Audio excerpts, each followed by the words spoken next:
Hi, so today I want to talk to you about DIY/creative filters. Basically, what you could do, what you could use, and you probably have lying around as a filter for photos and videos, and also what makes a good filter. And then I'll show you examples in a second. When you're looking for something that you could take your videos and photos through, you need to consider number one, transparency. So anything like this glass that is pretty transparent, so you can actually really see through it, is going to be good enough for a filter. The second thing is tint. Anything that has an interesting color might make an interesting filter.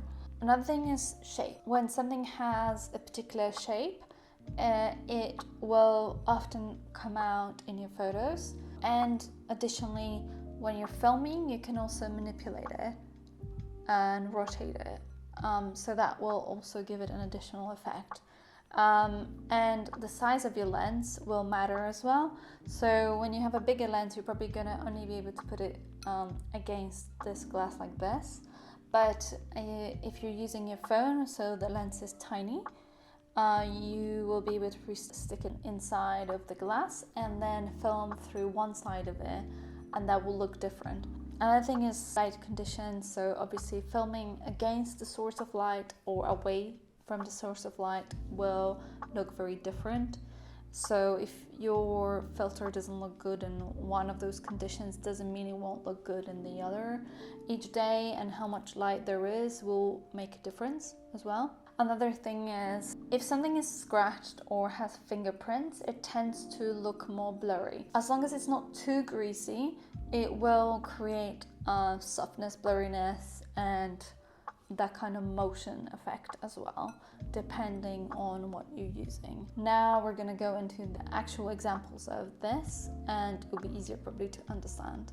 Okay, so it is kind of dark, but I'm gonna do my best to show this to you on my Sony a7 IV, and then I'll show you some bits on the iPhone. Ideally you would want more light than this, because the more light you have, the better it's gonna work usually. So see, we stick the glass in front of it and we have this nice yellow hue and like a slight motion. Now blue glass, the same but dirty. So it's glass that I had coffee in earlier, and sometimes this kind of blurriness from fingerprints or coffee or whatever can be really interesting. It just adds to the blur. Now the same principle but a different shape, so it might look differently. We have a green vase, and yeah, I mean, these kind of things I guess are not super portable, but I feel like yeah, if you're careful you can always take it outside. Okay, I have to show you the rest just as it is on my iPhone. So bear in mind, all those things will look slightly different on a bigger lens. I have this red bag I showed you in one of my other videos. It was getting kind of dark, and so I added source of light in the back here. You can catch those little light reflections. Now we have this another like necklace bag, maybe something like that. It's gray, and sometimes you can see that texture, which I personally don't like, but if it's close up enough you won't see it anymore. And then you have the same kind of red bag.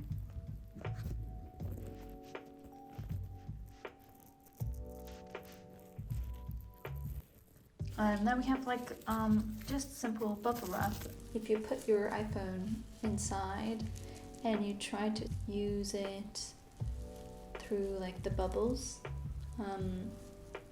then you get this very dreamy effect.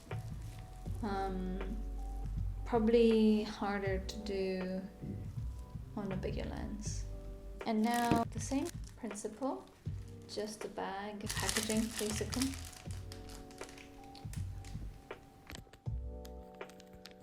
Look how it gives it like almost a water effect, and how you move it is going to be also very important. Part of the reason it gives it that kind of really wet effect is also because I put water in it earlier. Okay, another interesting thing I found is this MAC highlighter. As you can see, it has like a plastic cover, so I thought it could also work pretty well. And it has some residue on it, so again, just extra blurriness. And as you can see, because the sides of it are rounded, it adds that kind of motion. Move it round. Usually gentle movement is better. Lastly, I'm gonna show you how to add motion using, in this case, VaporRub, although Vaseline would work just as well, probably better because it will not smell minty, but I just don't have Vaseline, I have VaporRub. It's basically a clear, I don't know, gel lotion. Then you want to smear it like this.